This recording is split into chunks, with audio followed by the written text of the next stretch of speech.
welcome to the MMA India Show. This is me, your host, Parvin Dabas, and MMA Guru Journal, Akhilesh Gannavarapu. Thank you for joining us once again. We are going to be previewing UFC Halifax now, and also talking about the main fight in Bellator 172 and a couple of other fights. And we are also going to be touching about an issue which happened in the Super Fight League today concerning a late stoppage or no stoppage at all. If you want to call it that, the corner man had to throw in the towel. So we're going to be touching about all of these, starting with the UFC Halifax, and we will be right back with all of this and more. And now we are going to get down to UFC Halifax, which is going to be screened Sunday morning India time here. Sunday is the 19th morning. Now, the first fight we want to talk about. You want to talk about Sarah McMahon first versus Mazzini? So let's go with the prelims. Carla Esparza and Randa Marcos. Okay. So Carla Esparza is, of course, a former champ who was beaten by Joanna. And now she's on the pre-prelims fighting Randa Marcos. You want to tell us a little about Randa Marcos? Because I think she'll be relatively unknown to the Indian audience. Yeah, so Randa is really good in submission grappling, although she's not excellent in one particular area as such. She has really good boxing, very good in striking, very good in the range. She's not tall. She usually connects with the jabs and goes into the range. She has excellent crisp boxing. Her style is if you look at fighters stylistically, Randa Marcos is not someone that you would see going into the top 5, but she's always going to be that floater, who stays between your top 10 and top 15. So again, she has excellent submission grappling, and that might be something that comes to her advantage when she's fighting at the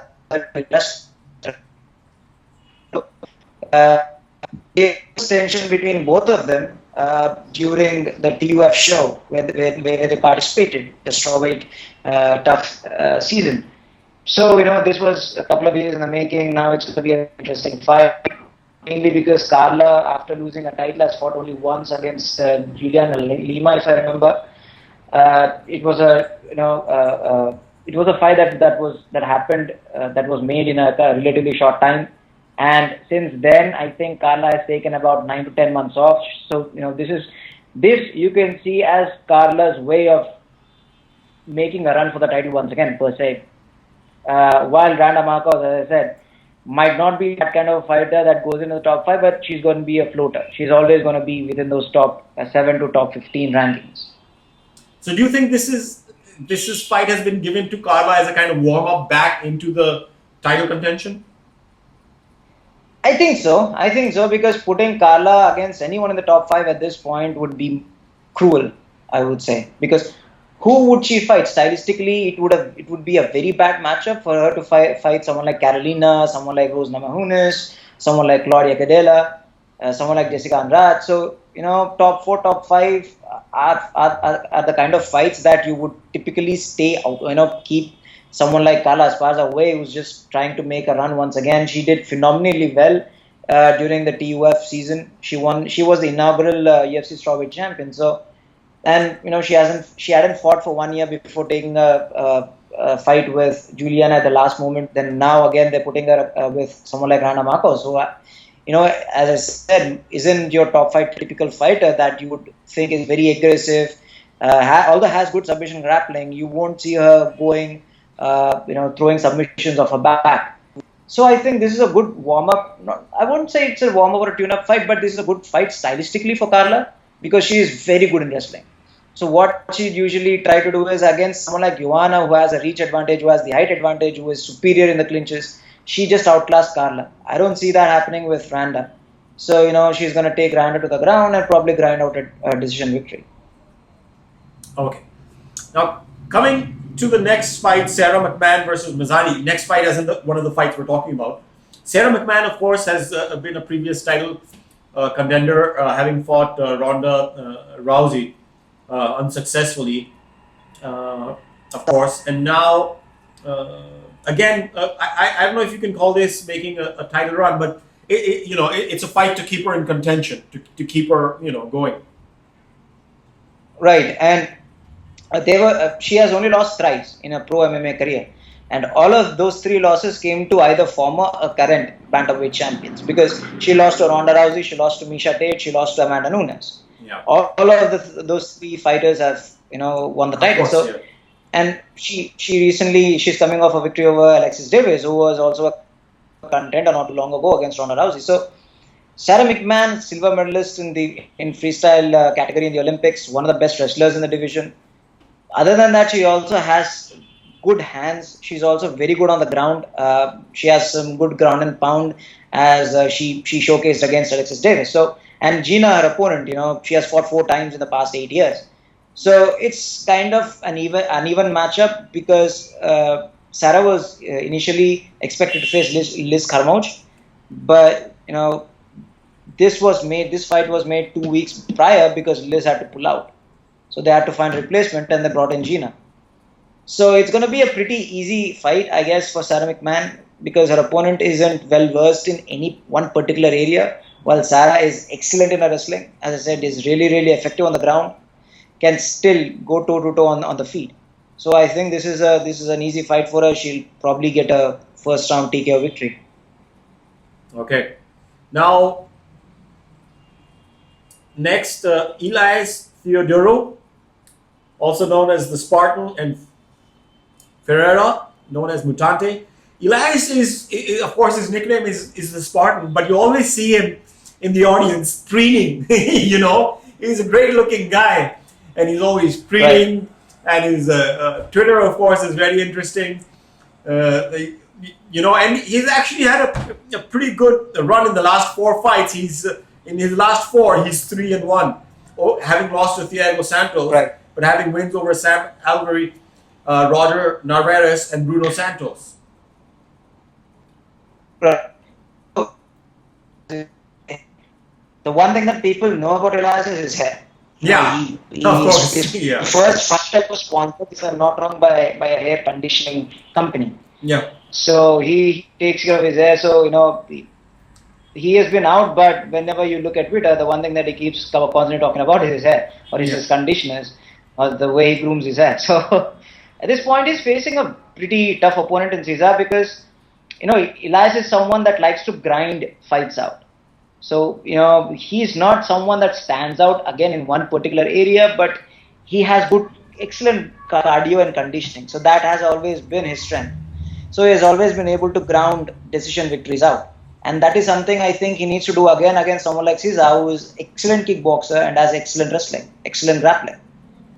So, you have 2 styles where one guy uses his excellent cardio and conditioning to grind victories out, to, just do whatever it takes to get through the finish line. And you have someone who is excellent on the feet, either can trade on the feet or is really good in grappling, can throw submissions out of anything. So it's going to be an interesting fight, but at the end of the day, as you said, Elias is coming off victories over some really, really good opponents. So he has shown in the past that he has the ability to grind those important victories out. So I see this again going all 3 rounds, and Elias coming up with the unanimous decision victory. But Cesar, let's not forget, he's on a 3-fight win streak. His last loss was to our friend Jorge Masvidal. He is, but as I said, Elias in the past couple of fights has shown that he has the ability to kind of withstand that barrage in the early goings, and then still grind his opponents, and somehow he's able to take them through all the 3 rounds and get the decision victory. So I don't see it changing much in this fight, because although, as I said, he's going up against someone that is very good on his feet and is very good on the ground as well. But Elias, again, he has done whatever he took in the past, and I probably expect the same thing to happen again. Well, let's go to, if we want to call it the co-main event. I don't know if it is the co-main event, but it certainly seems so. The co-main event, Johnny Hendricks versus Hector Lombard. Of course, Johnny moving up to middleweight now. I don't know if he's been forced. Did the UFC force him to go to middleweight, or is this his own I forgot if Dana White forced him to go to middleweight now. Yeah, so after his last botched weight cut, Dana said, you know what, he has to go up a weight class. He cannot fight at 170 at welterweight anymore. So it was UFC's decision because they kind of forced even Gastelum to go to 185 because of Gastelum's missing weight at 170. So, there is only few times that a fighter can miss weight. He has to be professional. So Johnny, he usually walks over 200 when he's not training. He blows up to 210, and cutting that 40 pounds is always difficult. So what UFC said was, look, since we gave you enough chances to make weight at 170, and you have shown us, and he had some good nutritionists. I mean, he worked with George Lockhart, he worked with who was the last person that he worked with? So, anyways, he has worked with 2 or 3 really, really good nutritionists, and he has said, hey, so I worked with George, but that didn't work out. I'm working with someone else. George was not good, blah, blah, blah. And it was the same case again with someone else. So, yeah, I mean, UFC gave him enough chances, and then Dana said, you know what, we're not going to keep doing this anymore. You have to move up to middleweight. So they did not give him any options. The interesting thing is he's fighting a guy that also moved down to 170, then had to move up to 185 once again in Hector Lombard. And Hector, possesses scary strength. I remember talking to him before his fight with Neil Magny in Australia, and I kind of, dwelled upon why he was going down to 170, and he said, look, the equation is simple. If I go down to 170, my chances increase, because when I'm going down to 170, I'm fighting guys that are much smaller than me. But at middleweight, similar to what Gastelum said, I'm fighting guys that are much bigger than me. So, the mathematics is simple. The science is simple. If I go down, I'm fighting guys that are smaller. So I have a Shall we call it the Conor McGregor principle? Yeah, I mean, people have been doing that much before Conor. So Anthony Johnson, I remember, used to fight at 170. Now he's fighting at 205. Yeah. So, so Hector Lombard is someone who is doing similar to what Johnny Hendricks did, fighting at 170, then again moving back to 185. And I think it's a very interesting matchup of styles because both possess that one-punch knockout power. Seeing what Johnny has done his past 2 or 3 fights, you wouldn't think he might not have that one-punch knockout power, but Johnny has a very, very good, solid left that if he connects, he knocks people out legitimately. And same thing with Hector Lombard. Now the thing with Hector Lombard is in his previous 2 fights against Magny and Henderson, he was actually winning the fights. Then for some reason he just took his foot off the gas. Then he got caught. Same with Henderson. I remember him dropping Henderson and he went for the TKO, but for some reason he just dropped his guard and Henderson connected. So it was also with that spinning elbow. I think it was a spinning elbow that Henderson got. Right, and before that, he tagged Henderson, he dropped him, and he went for the TKO and almost got it. So Hector Lombard would be again looking to get back into the win column because he nearly finished both of his previous 2 opponents and ended up losing to both of them. And now Johnny Hendricks, excellent wrestler. Lombard has really, really good grappling, really good takedown defense. While Johnny Hendricks is again an excellent wrestler. He's a state champion and has that one-punch legitimate knockout power that even Hector Lombard possesses. So it essentially boils down to how Hector Lombard deals with Johnny Hendricks wrestling, and if Johnny Hendricks would be able to withstand Lombard's power, and moving up to 185 also gives Johnny the additional strength that he did not have while cutting weight and going down to 170. So the dynamics will change completely here. Johnny might retain that power that he did not have at 170 during his fights because of the weight cut, the brutal weight cut that he used to do. So he retains more power, he retains more strength. So during the fights, that might come into play. So this is again, as I said, a very interesting matchup, very interesting style. Stylistically, it's a very interesting matchup, and I really want to see what Johnny does at 185 because we have seen what Kelvin does at 185. Kelvin was very impressive against Tim Kennedy. What's very sad about all of this is that Johnny is a former champ. And a lot of people think he beat George St. Pierre in that last fight of his. I saw that fight as well, and I'm one of those guys who thought Johnny is the one who should have gotten his hand raised. But things apart. But what I mean is, and even his last fight against Robbie Lawler, he did again in the end lose steam, Right. of course. And Robbie Lawler, just as he always does, come out strong, very very strong in the end. But as a former champ, somebody who almost beat GSP, it's very sad to see him have these weight cutting issues and have to be forced to move up to 185. Yeah, but this could actually lead to the career revival, the rejuvenation of Johnny Hendricks. I hope that happens because, as I said, at 170 he was cutting a lot of weight, so he was giving up a lot of strength. Yeah. So putting back that much weight, or at least a little of what he has cut in one night, is not that easy. And even if you put on weight, you are not putting back strength, right? So at 185 he has lesser weight to cut. He retains more strength. He retains more energy, and that might translate and that might show up during his fights. So I actually think, the fall from grace of Johnny Hendricks is kind of sad. But I think this is the best thing that can happen to John Hendricks at this point. At 185, we can see a career revival of Hendricks, because I realistically do not think we can see Johnny making a run for the title at 185. There are legislators, the likes of Yoel Romero, you have the likes of Jacare, you have the likes of Rockhold and Weidman, who would definitely possess more advantage over someone like Johnny Hendricks. But I could see a career revival, 2 or 3 wins, and you never know what might happen. Yeah.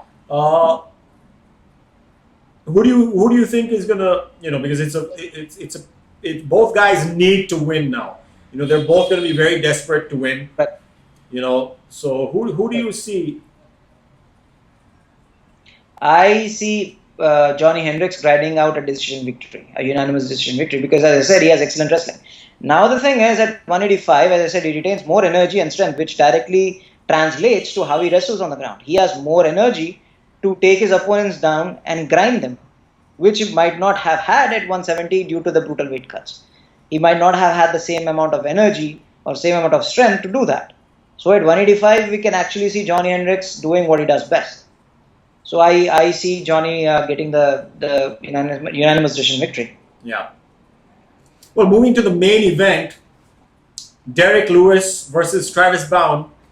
Derek Lewis, the Black Beast.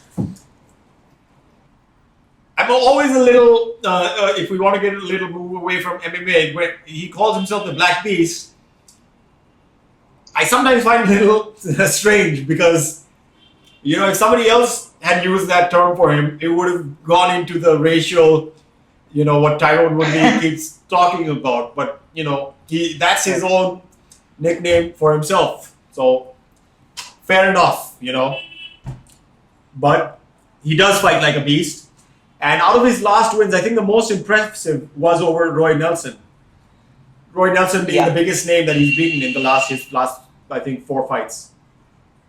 Yeah, and even in his last fight, he wasn't impressed with his own performance. And, he wanted to get a first round knockout or second round knockout, but he had to grind his opponent, and it reached 4th round where he could finish his opponent. So he immediately said, I'm not happy with my performance. Now the thing is, it is very important to see what kind of Travis Browne, which Travis Browne would show up. Sure. Would Travis Browne of a couple of years ago, circa 2013, 2014 But show how up? do you expect that guy to come? Show Because it's the difference between the Travis Browne from Jackson Gym and the Travis Browne of Travardian, Edward, whatever his name is. So Glendale, yes. That's the difference. See, Travis Browne's style is pretty simple. He is tall. He has a range advantage. So what he has done, like he tried to do with Fabricio Verdum, was to keep the distance. Use his range control. That is a staple style of Jackson Wink. He tried to do that. Use that range control and kind of work from the outside, but Fabricio was easily able to close the distance. And we kind of know what Edmund has done with boxers. You look at all of these fighters that train out of Glendale, right? You talk about Ronda Rousey, you talk about Jessamine Duke, you talk about Travis Browne, you talk about all of these guys, and the win-loss record in the past couple of fights for them has been 6 wins and 21 losses since moving to Glendale. So we know for a fact that what Edmund is doing is not working out. And this time around, the best thing for Travis Brown might be that Edmund will not be in his corner, because Edmund cannot come to Canada. He admitted to a couple of lawsuits, misgivings, misdemeanors a few years ago. So he's not allowed to go to Canada. Oh wow! So Edmund will not be in Brown's corner. Okay. Because I remember the last time Travis Brown fought Fabricio, Edward was like kicked by Fabricio. They had that whole thing at the end of the fight, where I mean, how stupid is the guy that you're telling off Fabricio Werdum, who just has to flick you when you go fucking flying off. I mean, I found that a little stupid, And the other thing is, as a cornerman, if you have seen what Edmund has told his fighters, doesn't make any sense. Look at what he did with Ronda Rousey. I think the problem with Edmund and his fighters is they're a little delusional. So even against Brown during Travis's fight against Fabricio Werdum, Edmund kept telling Brown that he was winning the fight, when it was obvious to anyone watching that it was not. Right? So him not being in Travis's corner would actually work for Travis Brown, because he will have seen cornermen that would tell him, that would coach him during the fight, that would tell him what to do and what not to do. So I think that actually works for Travis Brown. Talking about the fight itself, again, as I said, Travis Brown's, his style is pretty simple. He's a tall fighter. He uses his range advantage. He's boxing. Stand on the outside and trade from the outside and make sure that he's not getting in the range and getting tagged. So he will do that, while doing something like that against someone like Derek Lewis is very difficult, because Derek Lewis's main stand and bang kind of a style is to close that distance and then just go for the haymakers. And if Derek Lewis takes Travis Brown to the ground, it's done. The fight is over. Because what we have seen from Lewis in his past few fights is, when the fight goes to the ground, he mauls his opponent. He's someone like Khabib Nurmagomedov, where once the fight goes to the ground, they give you zero chance to breathe. They're all over you. They're pressuring you. They're just grinding from the top position. They will not give you a chance to escape the predicament or go for counters or submissions or reversals or whatever it is. So if the fight goes to the ground, it is all Lewis's game. As long as they're on the feet, that is what Travis would want. He would want to keep the distance. He would want to stand from the box from the outside and make sure that Lewis does not come in. But if Lewis manages to close the distance in the clinches or on the ground, it's all Lewis's game. Now I have to say this: Travis Brown is one of the toughest guys I've ever seen. With one of the strongest chins. Now, if you look at the fight, Fabricio, of course, came with that running kick, which almost knocked Travis Brown out. He broke his finger, with the bone almost sticking out. And that whole thing happened about calling time and everything. And, the fighter cannot call time, blah, blah, blah, all of that. But what I'm trying to say is, he continued, of course. And even in that fight against Andrei Arlovski, I mean, that is one of the strongest chins I have ever seen. He refused to go down. He kept trying to hit back. That was a really amazing moment in the UFC. Right, so that is what I'm saying. That is why I said he needs better coaching, because he was standing in the pocket. Yeah, a really just allowing him with probably one of the boxers in the heavyweight division in Andrei Arlovski. He was playing into his strengths rather than playing his own to his own strengths and using his own game plan. He played to Andrei's strengths, and Andrei knocked him out, stopped him. Now, as I said, better coaching, it might be different. It might be different, and it might be the best thing that happens for Brown with Edmund not in his corner. Now, there was a rumor that he was leaving his camp, Edmund's camp, but then he came out and said, "No, I'm not." Right. So we do not know what's happening with Ronda. We do not know what's happening with Brown. So I think the best thing for them at this point in their careers is to leave Glendale, go back to camps that actually work for them.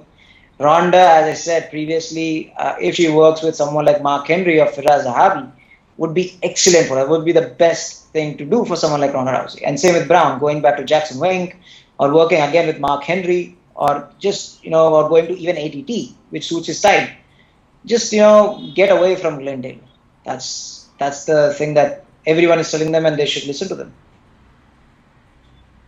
Okay, well, that was UFC Halifax for you, the pre-fight analysis. And we are going to take a small break and come right back. And we're back, and we're going to be talking about the main event on Bellator 172, which is between Fedor Emelianenko and Matt Mitrione. Fedor, of course, is a legend who's fighting in America after a long, long time. Has an amazingly tough fighter, legendary, I would say almost, and facing Matt Mitrione, of course, ex-UFC, who's so it's I would call it's a super fight.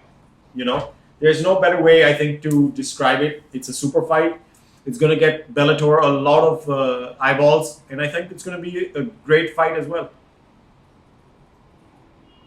Yeah, so, it's finally, fascinating to see Fedor coming back to the United States in one form or the other. It was UFC that was trying to sign him for many years. They started somewhere in 2008. Fedor signed with Strikeforce and Scott Coker, and now the fact that Scott Coker is heading Bellator, he managed to bring Fedor back to the United States. So it's a very interesting fight because Fedor, we've seen what happened in his last fight with Fabio Maldonado in Russia during Eurasia. Maldonado clearly won the fight, but that was not the same guy anymore. Obviously, he's not. He retired for a few years, then he came back and fought against someone that just was released from the UFC.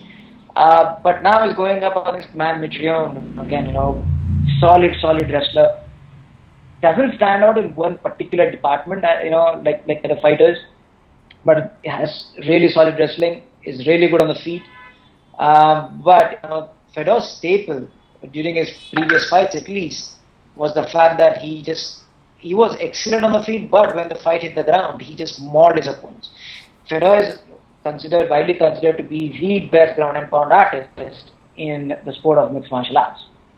So, it's easy for him to negate Mitrione's wrestling, but we have seen he wasn't able to do that against Fabio Maldonado. Fabio Maldonado, you could say, outclassed Fedor in their fight. So I'd be interested to see what happens because Mitrione is more active than Fabio.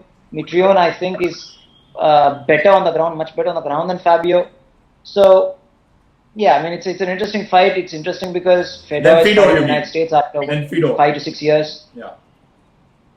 Yes, he's fighting in the United States after 5 to 6 years. It's Bellator 172. It is considered to be one of the biggest cards of the year. So, yeah, it will be interesting to see what happens. Yeah, you also spoke to Cheek Congo, whose interview we aired a couple of days back. Right. So, Congo again, the interesting thing in Bellator is at this point there is no heavyweight title. So you have these couple of big name fighters in Mitrione and Congo, even Fedor at this point. And Scott Coker said, you know what, in the first quarter of 2017, we're going to crown a new heavyweight champion. So with one victory, Congo could be fighting for the title. With one victory, Mitrione could be fighting for the title. You never know, with the name and the draw that Fedor still is, he might be fighting for the title in the next couple of months. So it's a very interesting phase even for Bellator in the heavyweight division. Not just in the heavyweight division, they have a lot of fighters coming up at welterweight, at lightweight, even at featherweight. We talked to James Gallagher. Last week we'll be fighting on Bellator 173. So it's a very interesting phase for Bellator at this point. Yeah. And also you spoke to Patrick Pitbull Freire. Yeah. He's also going to be fighting on this card. Yeah, Patrick is fighting on this card. It's a very stacked card. If you look at just the first 3 or 4 fights, you have Congo, you have Mitrione, you have Frey, who fought for the title not too long ago against Chandler. So it's a very stacked card. It's a very stacked card. It'll be interesting to see what happens. Yeah, well, great card. Again, I wish there was a way Indian fans could see this fight legally in the country. So, but unfortunately they can't. Until then, we'll just be bringing you the news about it. Now, we want to talk about an incident that happened today on the Super Fight League in which is happening in Delhi today. What time? It's 9:30 p.m. right now. As of right now that we're recording this show on Friday, Today's the 17th or 16th. It's the 17th. The 17th. So it's Friday the 17th, 9:30 p.m. The Super Fight League just got over half an hour ago right now, and there was a very what we consider a very unfortunate incident in the fight between Roko. It's Asha Roko, right? Asha Roka, yeah. Asha Roka and Hannah Kampf, right? Yeah. Where the referee did not notice that the fighter, was more or less out. It was a very dangerous situation where the corner man had to come running in to throw in the towel, and even at that moment, the referee had not stopped the fight. And she was literally, now we have sent a message to Daniel Isaac of the All India Mixed Martial Arts Federation. Association. Akhilesh just reached out to him, sent a message on his Facebook to see if he wants to give a statement right now. Since we were recording the show immediately just after it happened. And, somebody sent us a video of the incident. I want to be very careful in what I say right now, because this has far-reaching consequences. We have previously spoken about refereeing. In fact, we had Daniel on the show a couple of days back, where we spoke about the refereeing, and whether in the refereeing standards and some mistakes that were happening. And Daniel did say that they do reviews about what happened and they're well trained. He did also say that if it didn't happen, if the referee doesn't see it, or I forgot, I'll have to recheck, then it didn't happen. Now I don't agree with him with that statement, and today is a very good example why. The referee seemed to be very casual today. He was not on top of things. He seemed to be very casually just glancing. On the other side, you never know the fighter's tapping from the other side or anything. I don't think he had a position where he could clearly see the fighter's both hands. And the choke was on the other side. The choke was on the other side from where he was standing. So he was in, what could be argued as, I'm sure they'll say something else or have an explanation. Fair enough. But he was in the wrong position to be at that moment. He was standing in the wrong position. He should have been in a position where he could have seen the fighter's both hands and could have seen her face. If she passed out, how the hell was he going to see her eyes passing out? It's really unfortunate, but it's one of the most dangerous things I've ever seen in MMA, and it will not bode well for the sport in India if such things are sugar-coated and brushed over. Right. The commentators also, I need to go back and see the full fight and what the commentators said, because they also have a duty to pick these things out. I do know, of course, last time they did say something, and there were Daniel said stuff on Facebook, and we gave him a platform to reply, of course. I'm just wondering whether they've been leaned upon to not speak, so much. I'm just wondering. I have no information of that, but I'm just wondering whether they would look at the seriousness of that incident and mention these things on air as they should be doing. Right. So just the fact that... Sorry, I just also want to mention that just before we started talking right now, Akhilesh checked and he had not got a message back from Daniel. We will give them an opportunity to speak if they want to, because we do want to be fair all the time, So as and when they want to speak, as soon as they do, we will give them an opportunity. Sorry, Akhilesh? Yeah. You were saying something. Yeah, so we have seen them saying that they bring referees and officials from United States to train the referees here. Now the thing is, we have said this even in the past, are we legitimately checking their skills or the capabilities? Because we have seen fighters being referees, we have seen referees being fighters and coaches and teachers. So who's checking what? If AIMMAA is the sole oversight or commission or whatever they like to call themselves, who's checking what? If you raise a question against the referees, AIMMAA should be the ones checking it. They should not be the ones to go on Facebook saying you do not have the right to question the referees. So there's a lot of self-involvement. There's a lot of ethically and morally dubious things going on with the commission, or self-sanctioned commission, I should say. And the guy who did what he did is not someone that's new. He's probably the most experienced person in AIMMAA. So what is happening? You're talking about Alan Fernandes, the referee. Yeah. Who's also... Right. And he's been there for years. Who's also, I think, is he a secretary or vice president or something also of AIMMAA? Yes, he is. Okay. So how does that work? And he's also a fighter. He was also a fighter. So, well, I don't want to bring that in because he was a fighter, so he's not fighting right now. But the fact is that he's a part of AIMMAA as whatever vice president or secretary. I'm not sure. What did you say he was? What's his post? I think he's a secretary at this point. I'm not too sure. I need to check. Okay. I cannot check. say for sure he is. We'll check. But he is a referee as well, and he was refereeing the fight today. We will try reaching out to him to see his side as well, because we would like to make it very clear. We would like to, of course, promote Indian MMA in the country as much as we can.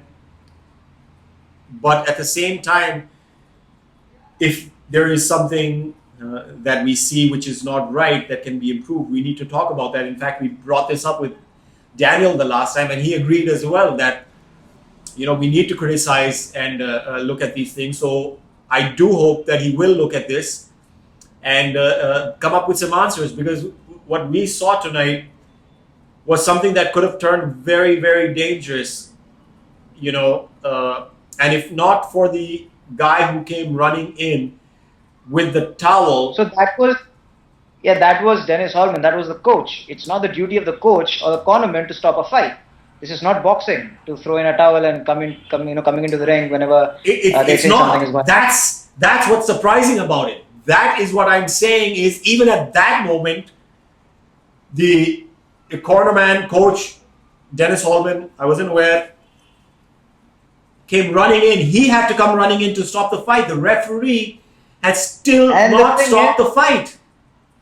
And the thing is, when something like this happens, something like this happens in the United States, the license is taken away from them.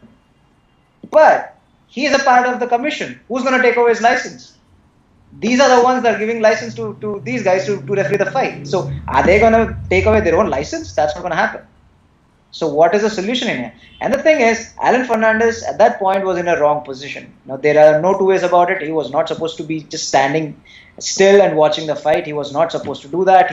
There is a positional assessment that the referees are trained for, to make sure that when a guillotine is applied or when a submission is applied, they are supposed to stand in a position where they can actually see what is happening. And you see Hannah going limp, and still nothing happened. Then she started convoluting. Nothing happened. Holman came in, threw the towel. He pushed, he was the one that kind of stopped Asha from inflicting more damage.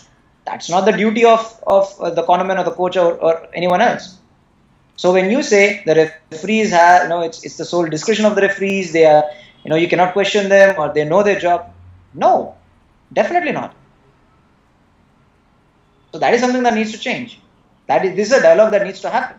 At least now, at least when we have seen this happening again and again, time after, Yeah, but who's going to have that conversation? The unfortunate, part is there is no regulation on happening on top. There is no, it's all, like you said, it's self-sanctioned.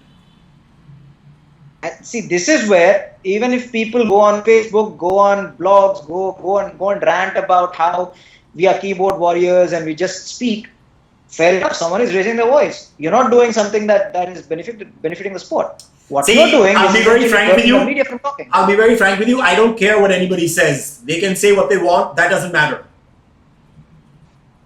Right. So that has absolutely no relevance what anybody says. If the minute somebody tries to say something, there will always be a group of people who try to bring you down by saying things. That has never worried me, and that will never worry me at all. We have to, if there is something going wrong, we have to bring it up. We gave Daniel a platform, and we do hope he or somebody else, Alan, somebody from AIMMAA, takes up the platform again to give some answers about this particular incident, which could have gone very wrong. Sorry? It's not just the refereeing. We need to question just how involved AIMMAA is and why the representatives are the ones that are doing everything with any promotion. It's not just the SFL, it's with any promotion. Why are they sending people within AIMMAA to go and represent as officials, as fighters, as coaches? How is that ethically correct or morally correct? I agree. It is not. Yeah, I agree. Because like you said, if somebody's refereeing, he needs to be overlooked by the commission, or in this case, the association. But here, it's the same person. Right. So that's the thing. I mean, even if people say, "Oh, I'm not associated with AIMMAA anymore," that's rubbish. They are. So yeah, I mean, if anyone from AIMMAA wants to come out and clear the air, I'd be more than happy to talk to them, because I've been meaning to talk to them for so long. And the thing is, no one until now has actually paid any attention to what AIMMAA is doing. So let's pay attention. Let's see what they've done in the past, and let's actually have a discussion and see just how morally and ethically correct they are. Because see, someone said, and again, I'm quoting someone now. They said, "Hey, so this is what Daniel Sir told us a couple of years ago. He said if a fighter dies, that is when the sport will die with them. So what are they doing? If Daniel is the one that said it, then why is he still backing these guys that are not doing the right thing? If you want to be objective, be objective. Do not say that you're being objective and then be the one to criticize people when they ask questions. Do not do that." Now, I just want to say the host said something which we hope does not turn out to be prophetic in a way, but it was ironic that he said it. And now I'm paraphrasing a little, because I did write it down, but I'm not sure I got the beginning of the sentence totally correct. But he was talking to a football gentleman from the world of football, and he said something like, "See how much the fighters are fighting for their lives." Right. So let's just hope that statement does not, take on the form of a prophecy, or, that there is a lot more attention paid to the refereeing. And we did speak to Daniel about this, to give them a platform to air their side of the story after the commentators had spoken about, a certain fight, and they didn't like what was said. So we did give them a platform to speak, and we would like to give them a platform again to talk on this subject because it's a very important subject and it's not something that can be brushed under the carpet. Because if something happens to somebody, by then it'll be too late. You know, we don't want Indian MMA to be seen as the Wild West of MMA. You know, we cannot be And it's not just 10, 15 years behind. We have to it's be not with the just- times right now. And it's not just about what happened today. There are a lot of things that either they think that people don't know or people haven't been talking about, which we need to clear everything up. Because I know a lot of things that happens in AIMMAA that people are not willing to talk about. Yeah. So if they want to come and if they want to have an open discussion, I'd be more than happy to be there and ask them all of these questions. So let's clear the air. If you're saying you're working for the promotion of the sport or the growth of the sport, let's do this. Yeah. Well, we're going to take a little break. Well, a little as in, you know what I mean. And be right back. Hi, we're back with the MMA India Show and me, Parvin and Akhilesh. We heard back from the All India Mixed Martial Arts Association, and Alan Fernandes will be speaking to us, the referee who was a part of the official who refereed the fight between Asha and Hannah, right? Yeah. So I'll just try adding. Yeah, same. There. Okay, good. Yeah. Okay. Great. So we have Alan Fernandes with us, the referee who was part of the fight today, which we spoke about, and very, very, very glad that he's agreed to come on the show, since he was the man inside the ring to give his version of for lack of a better term, what happened during the fight towards the end, when Asha had Hannah in a neck hold. Alan, before we say anything else, would you just like to give us your version? Because the cornerman, Dennis Hallman, did have to come in himself to throw in the towel before the fight was stopped. Okay. First of all, thanks, Parvin, for putting up this platform where we as technical guys can get the opportunity to give our take on fights like this, and obviously where endings end up like this. So first of all, I would like to say that we had 6 fights tonight, and 6 fights, very good fight, very close fights, and we had 5 fights going great, and we had 5 good stoppages, and I just now got to watch the fight, and I think, first of all, it's not fair to just pick up one fight and speak one negative and not speak the positive as well.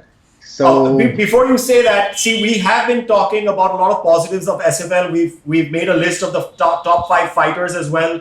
You know, we have been talking about the fights and you know, putting out publicity as well about the fights. Right. So it's not like we're not talking about. I'm so glad you're doing it. I'm so glad, because this was needed in India, and I think this is a wonderful step you guys have taken, and the sport is growing, and we need people to put out information out there. Yeah.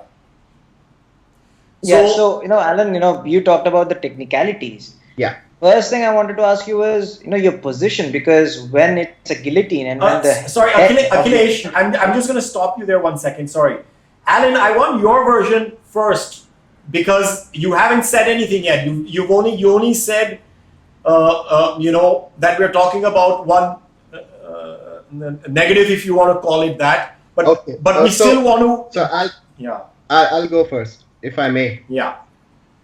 Okay. So here's the thing: is first of all the initial scramble which happened in the fight, where Hannah shot in for a takedown and Asha got hold of the neck, and the initial scramble happened and she went in for a guillotine. A head choke was happening at that time, and somehow it got reversed into a reverse guillotine where Asha landed on top and Hannah was down.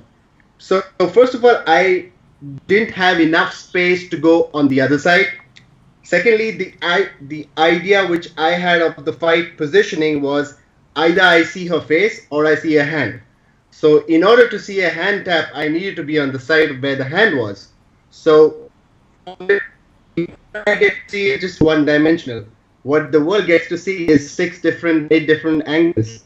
So probably, people can judge that a little more easier, and it's more easier for them. But for me, that was probably the best positioning I could have been there.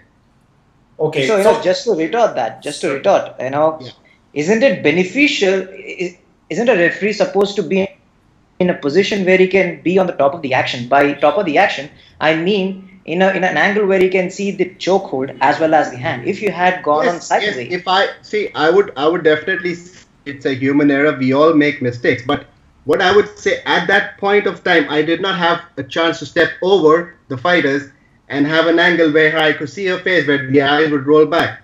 But I had the option to be on this side where I could see, because if you see the muscle memory of which Hannah is showing, the hand is going up and coming down. So according to me, she's still responding, and I was waiting for her to maybe tire Asha out because she's an experienced grappler and she had that background. So that's what I saw. But the side that you were on, it was limp. You were talking about muscle memory of the hand that was on the other side, but the side that you were on, the hand was limp. So were the legs. At least for 5 seconds, it was limp. Then you had the muscle memory kicking in.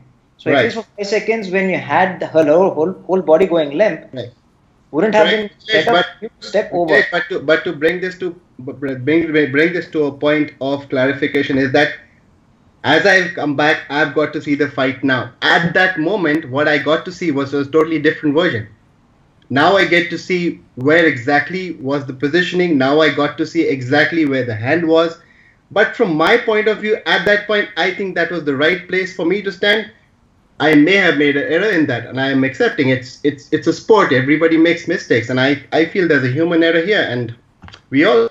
And I think it's high time that we together help the sport grow. See, we have Indian fighters now getting positions where grappling positions, and these guys are choking out foreign fighters. So apart from the decision which happened today, I think the level is growing, the sport is growing, and I think we all are growing together with that as well. See, Alan, I just want to make something clear here. Once again, Akhilesh, we are all here to grow the sport.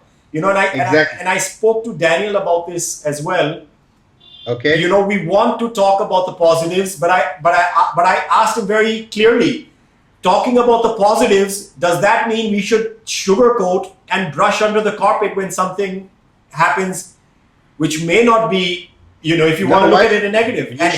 You should not brush anything under the carpet. So just because we're talking about it right now does not mean that we don't want the best for Indian MMA. We want the best for Indian MMA. We didn't start the show to pull down Indian MMA. We put out the show to grow Indian MMA. Of course, showing all kinds of That's things. Exactly what I said in the beginning of our Skype conversation, that I'm so glad you guys are doing this, because, with this, it can educate people much more. With you, Akhilesh and me go back a long way, and we've been touching base with each other for a long time. And I think this is the ideal way to do it. And I still feel, as a ref, in the middle of the action, what I saw was one-dimensional. And it was human error on my part. Right. Now, I just want to ask one other question as well here when we're talking about human error. Yeah. How, as a referee, as a human being, we understand that things happen. Certain incidents do happen, and you don't have control over anything and everything that happens inside the cage. But when people say, when any action goes down, it is in the hands of the referee. That is where training comes in.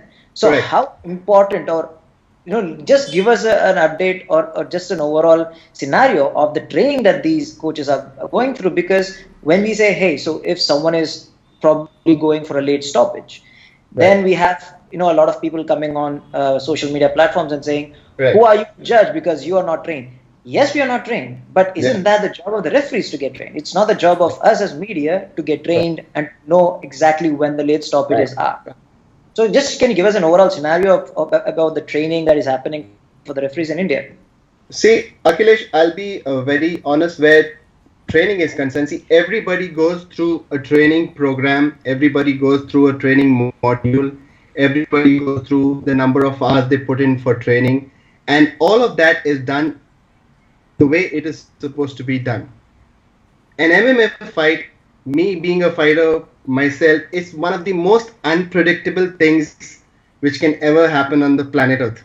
It can go anywhere. See, so nobody even expected Asha Roka to pull off a submission when she's such an accomplished boxer.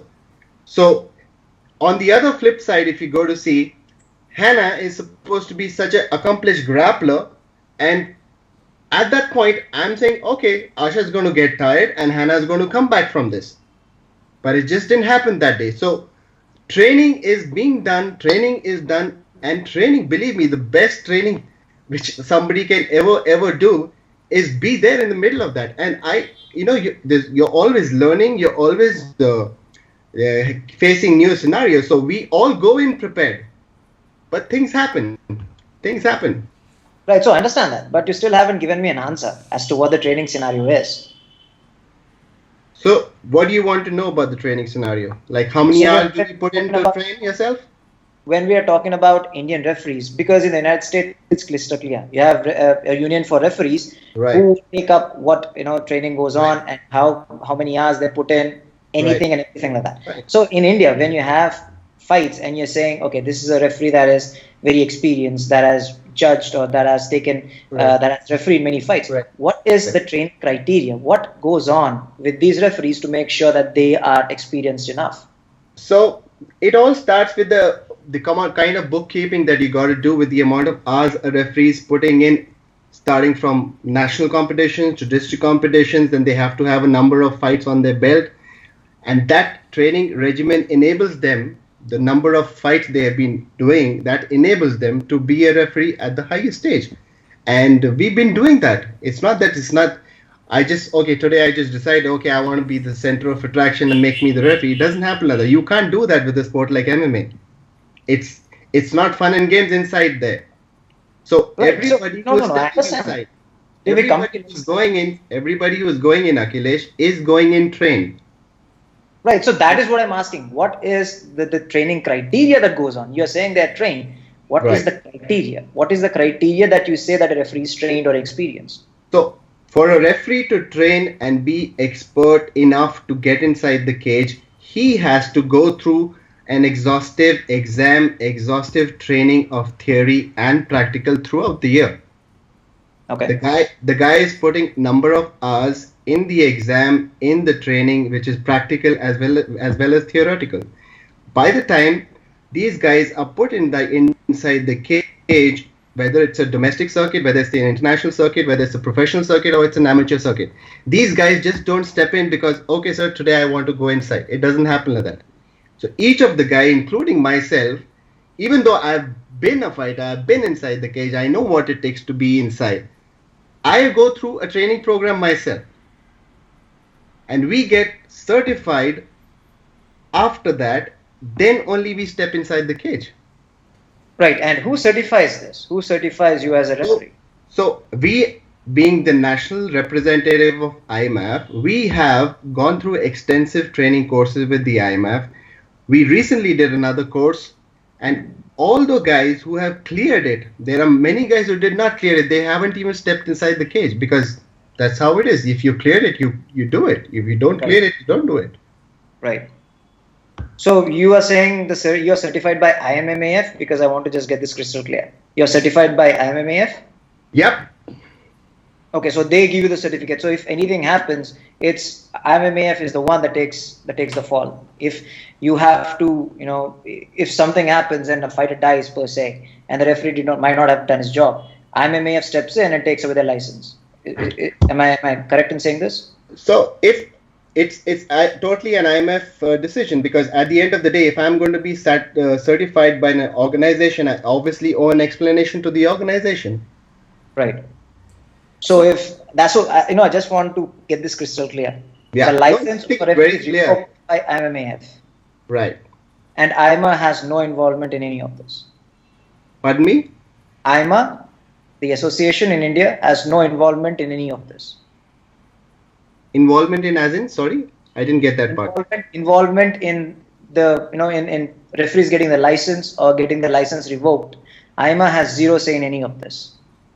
See, Akhilesh, I can play with words. I can say things around the circle. It doesn't matter. Right now, that's not the point. My point here is No, my question is simple. My question is pretty straightforward, because you're saying IMMAF takes responsibility for the referees, as Right. giving the license, revoking the license. So Right. my question is, because there is an association in India, does Mhm. AIMMAA have any say in any of this, or they just don't come in between, and it's just between the referees and IMMAF? See, if AIMMAA is uh, connected to the international body, which is IMF, okay? IMF conducts an exhaustive exam or certification process which they follow through for all their international affiliates or national bodies. If IMF certifies us and deemed as fit to go inside the cage, whether we are a judge, whether we are a referee, it is totally on that we take the call who should do what. Okay, so you're saying IMMAA does have a say in this. How does AIMMAA have a say in this, Akhilesh? It is like That's what I'm asking you. That's what I'm asking you. Does IMMAA have a say in the referees getting the license or getting the license revoked? no, why should AIMMAA have a say? AIMMAA itself goes through an exam. AIMMAA officials themselves go through an exam. Once they are deemed fit, through that exam, through the certification, then only they go inside the cage. I am not doing it just because I like to do it. Right. So the reason why I'm asking this is because who assigns the referees to the fights in the SFL at this point? Is it IMMAF or is it IMMAA? So we take a combined call on this. We have a list of guys who have cleared the exams. We have a list of guys who have certified for this, and then we take a collective call on that. So again, I'm not grilling you. I'm just trying to understand the scenario where I'm good. referee- You can go on.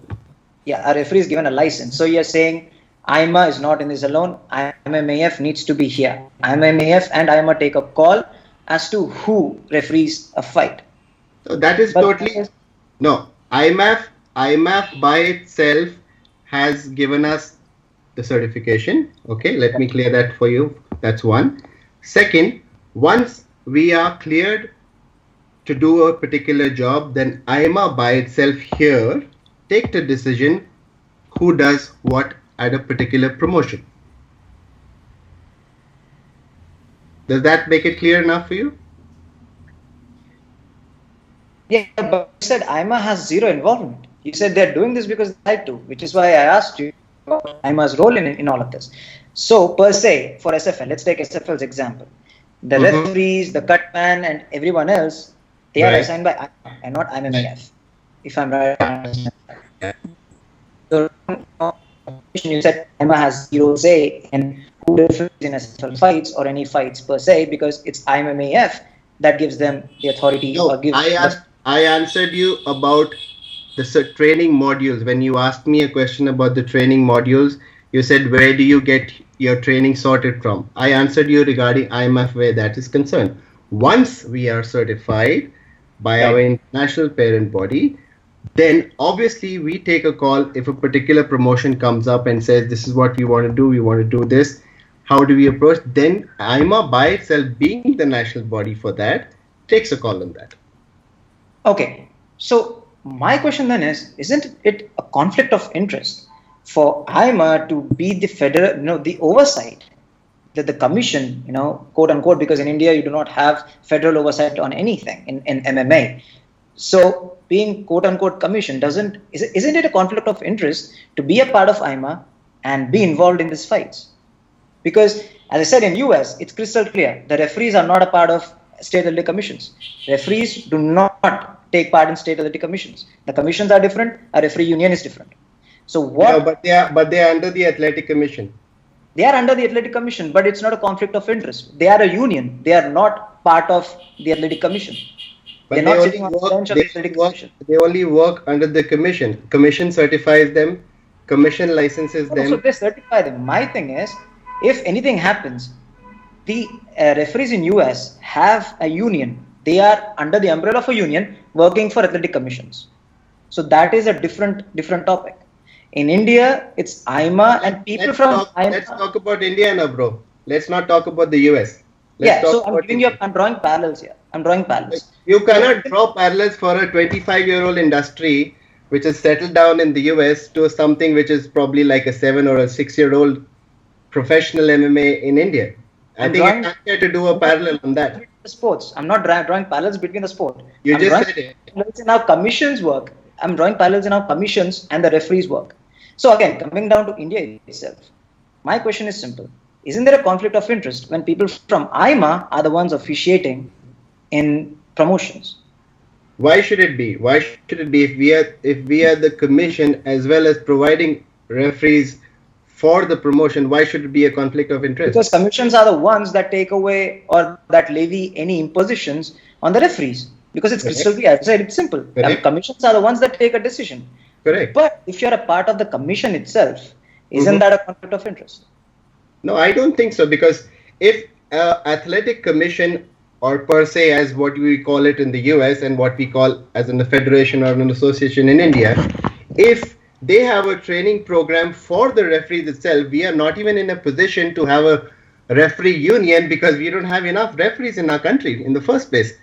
The kind of referees we have in the other field, half of them I don't even know where they come from. The initiative AIMMAA has taken with this training program and getting their referees under the umbrella is only to promote the sport and do it to the best of their abilities. And I don't think there's a conflict of interest because it just doesn't work that way. How will it work that way? So it's simple. If you're sitting on a commission, if you're sitting in a committee which takes all these decisions, you're sitting on the bench and you're the one that is officiating. So essentially, you are the one that is imposing any punishment or whatever it is. You are the one that is imposing that on yourself. So if that is not the definition of this is how it works. This is how it works. There is a national working committee, which can be called your commission, and there are the referees who are working separately. Okay. But so they're working separately. You said they work with AIMMAA. So how?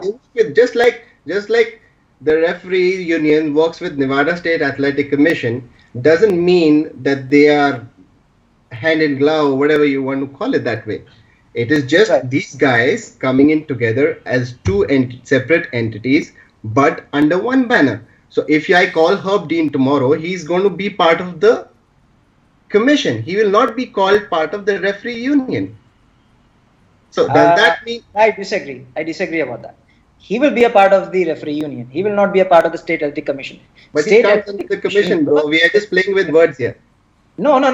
These are not words. And you said a simple thing. You said these are two different entities, right? Yeah.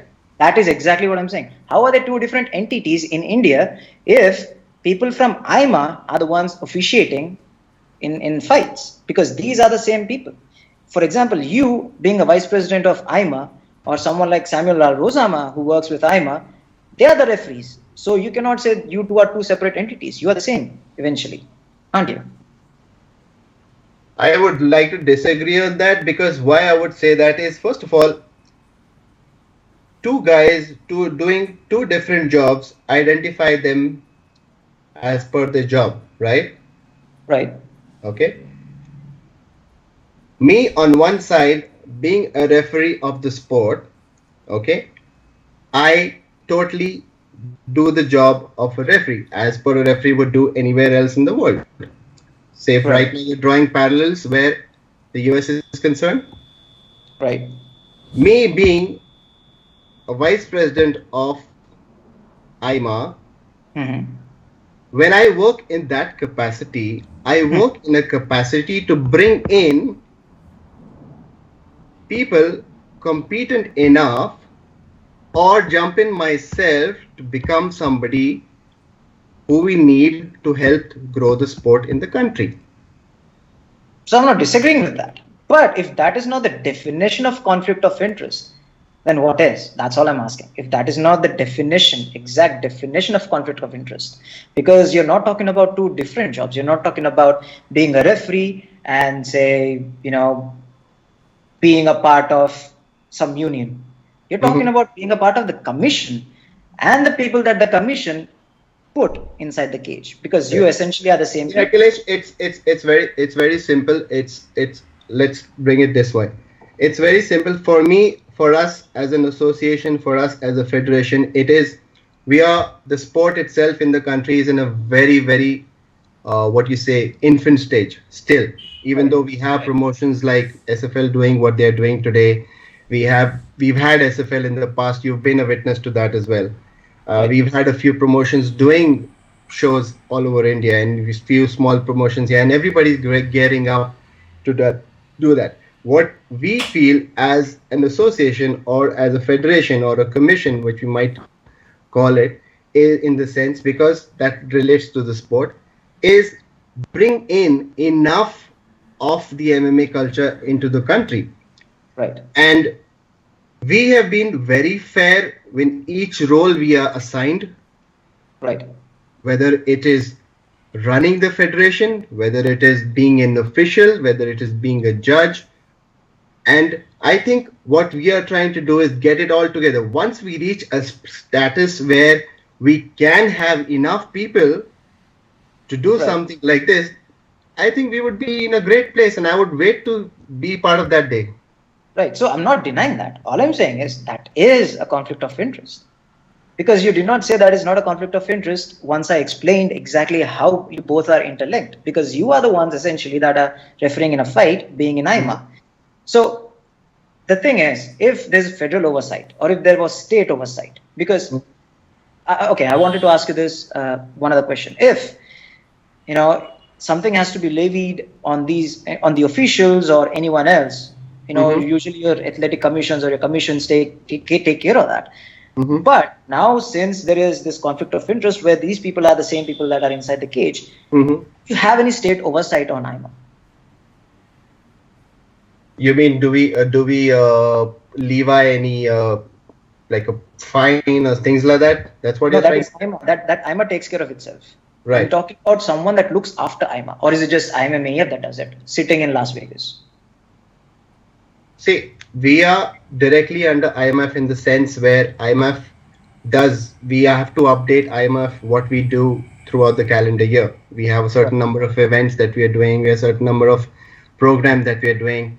Even with every promotion that we are working, we have to update IMF with. So definitely, as if there is something which IMF sees that there is a scope for improvement somewhere, where they feel that there needs to be decision making done somewhere, we are always open to their guidance, and they do when they need to.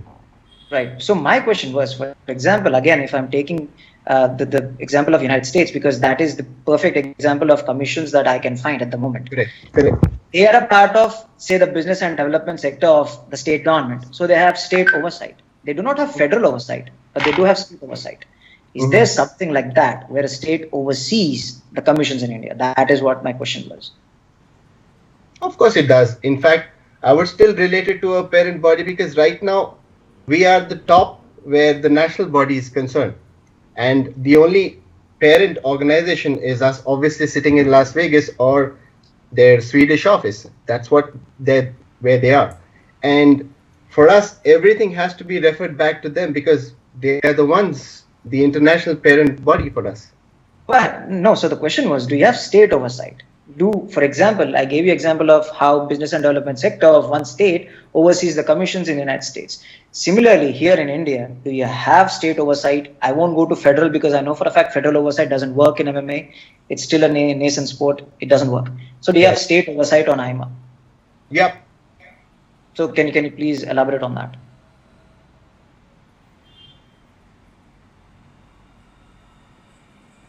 Hello? Yeah.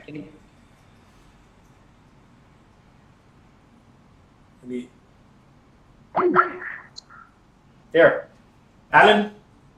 Hi, I was trying to call you. Yeah, can you hear me? Yes, I can. Thanks for coming back.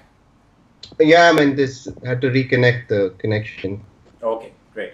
So I think we were almost at the end of our conversation. Akhilesh, do you have anything to say there? Yeah, I forgot what the question was. What I was asking. Akhilesh asked too many, I think. Yeah, but until and unless we kind of understand the scenario, I think that is the only time we can take a better call. To first of all, Alan, I want to say I think it's very gracious of you to admit that a mistake was made, and I think we are all, we want to all be clear that we want to grow Indian and MMA. That is what will, is good for the sport, for all of us who are fans of MMA and so passionate about it. We've had a lot of SFL fighters on our show, interviewed them. We've had Bill Dosanjh. We've had Daniel, of course, when there was when there was the commentators were saying something and Daniel wanted a platform to speak. So, we do want to grow, of course. We want our platform to reach as many people as possible. And we want this platform where we can have an open dialogue with each other. Because if there are, mistakes which happen, we all need to get together and see how they can be remedied.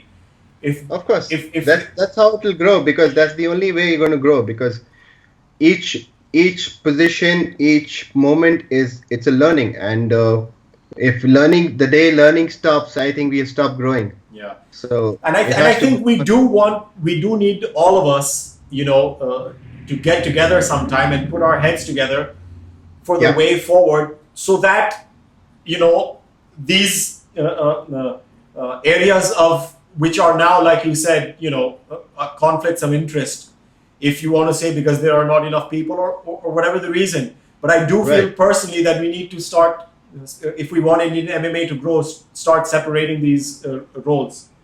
Of course, it's only going to get better from here, because I personally feel that right now, just like I will come back to the fighting part, because that's where we started off. The fighting levels are slightly getting better. I wouldn't say they are at par with the foreigners. They're getting better.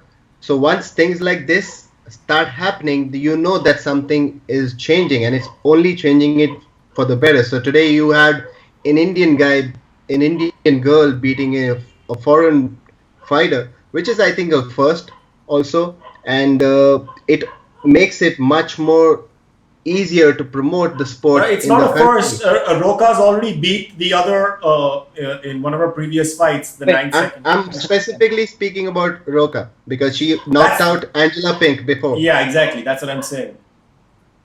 So yeah. That's why I was taking her profile as a whole. So I think that itself is an encouraging sign for us. Yep, like I said, it only has to get better.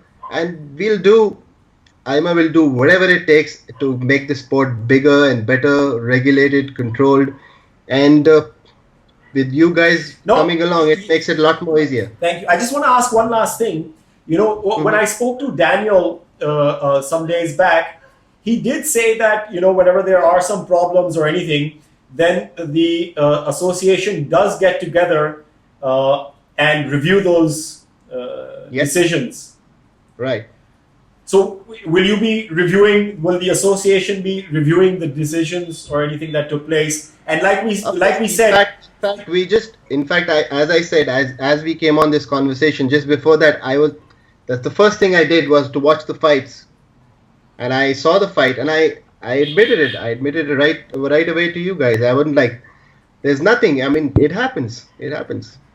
Like I said, I had just one angle to see. But you don't think I agree, and for us, the most important thing, we were talking about, that we need to talk about the positives and not just the negative. I agree. Right. But sometimes we need to talk about the negative, because the life of fighters are at stake sometimes. And that is, I think, what is the most important thing. In fact, as we reached our hotel, the first person I meet immediately after the fight, is Hannah. And I checked on her, and I told her how it pertained out, and we shared a meal together, and then here we are at the conversation here. Okay, great. So, like I was saying, I think we do need to be very, of course, all of us vigilant and improve a lot, because we do have the lives of fighters at stake, Right. So sometimes we don't want to be in a position, especially of Indian MMA, that something happened under our watch, which would reflect badly on Indian MMA. Yeah, definitely, bro. And it has to work that way, because then only it's going to grow, because this is how it's going to grow, and I think from here onwards, there's so much of buzz about the sport, and people are accepting it. Plus, it's on a national or international television channel. The reach is out there, and people are seeing Indian MMA grow, and the world is taking notice. So I think with you guys coming in with this, and it just helps us. It definitely helps us. But Punjabi हो ना परवीन? मैं जाट हूँ, हाँ जी, लेकिन एक काम हरियाणवी जाट हाँ, हूँ। हाँ, जाट है, हरियाणवी एक जाट। काम करया करो, 6 चो एक चंगी गल कर दे हो ना, 5 भी चंगी गल कर लिया करो फिर। बिल्कुल बिल्कुल बिल्कुल, नहीं चंगी गल तो हम बहुत करते हैं इसलिए, लेकिन इस टाइप की भी बातें करने पड़ते हैं। और मेरे ख्याल से आपके जो फाइटर्स हैं उसमें से 70-80% तो जाट भाई हैं अपने। सारे वही हैं जी, सारे भाई हैं। सारे। So it's I think thank you for bringing this opportunity to me, and hearing my view on the fight, because it was very important for me to put it out there, and I'm sure I'm glad Hannah is fine as well, and it was one of those days when the human error took over. Great. Well, we all live and learn, and the most important thing is us acknowledging that, first of all, that a mistake was made. So I have to say, that's gracious on your part, acknowledging that a mistake was made. And from here on, we live and learn, and hopefully, we don't find ourselves in such situations again, because No, personally, yeah. I'll tell you, I don't like talking about, and being in this thing, but it's a necessity. We do need to talk about it. That's why we're talking about it. But we would, of course, prefer.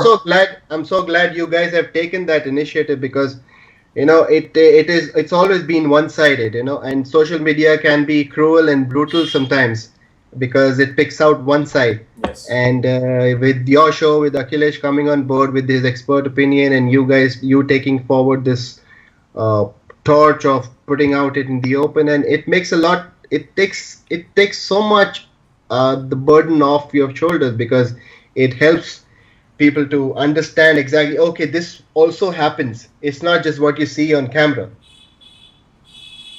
Yes. Right.